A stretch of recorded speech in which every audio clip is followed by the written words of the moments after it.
Le contouring est devenu un phénomène mondial dans l'univers de la beauté.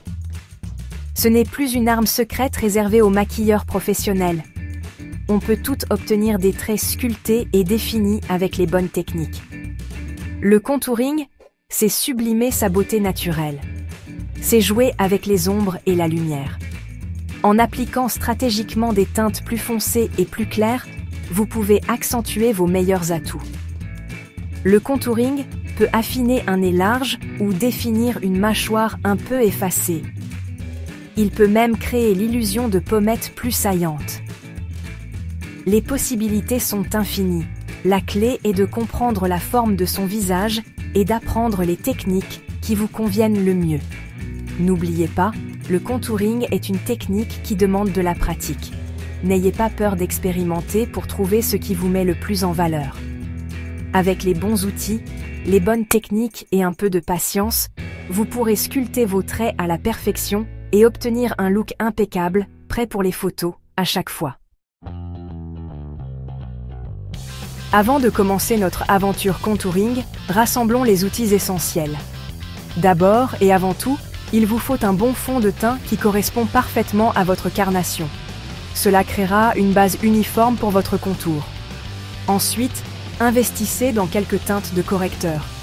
Un correcteur plus clair que votre teint est parfait pour illuminer le dessous des yeux et les zones à mettre en lumière. Un correcteur qui correspond à votre teint est idéal pour camoufler les imperfections. Et enfin, un correcteur une ou deux teintes plus foncées que votre teint sera votre héros du contouring. Pour le contouring à la crème, il vous faudra un produit de contouring crémeux. Cherchez quelque chose de facile à estomper et bien pigmenté. Le contouring en poudre est une autre excellente option. C'est parfait pour fixer votre contouring crème et ajouter de la définition. Enfin, parlons outils. Une Beauty Blender est indispensable pour un estompage parfait. Vous aurez également besoin de quelques pinceaux différents. Un petit pinceau biseauté est parfait pour appliquer le contour sous les pommettes et le long du nez.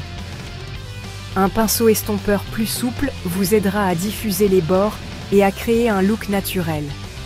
Et un pinceau éventail est idéal pour appliquer l'highlighter sur les points saillants du visage.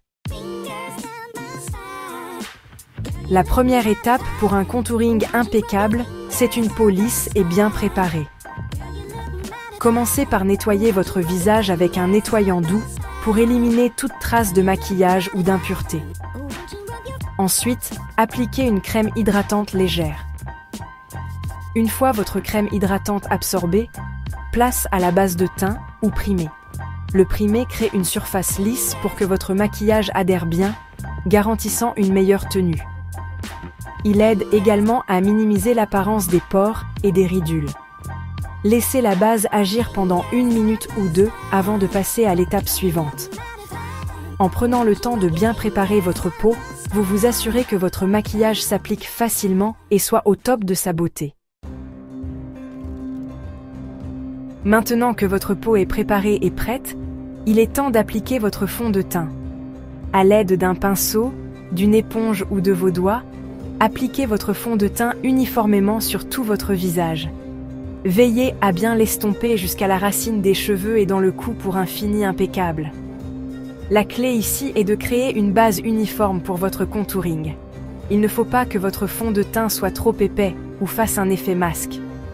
Un fond de teint à couvrance légère à moyenne est généralement préférable pour le contouring. Une fois votre fond de teint appliqué, prenez un moment pour vérifier les zones qui nécessitent une couvrance supplémentaire. Vous pouvez utiliser une petite quantité de correcteur pour camoufler les imperfections.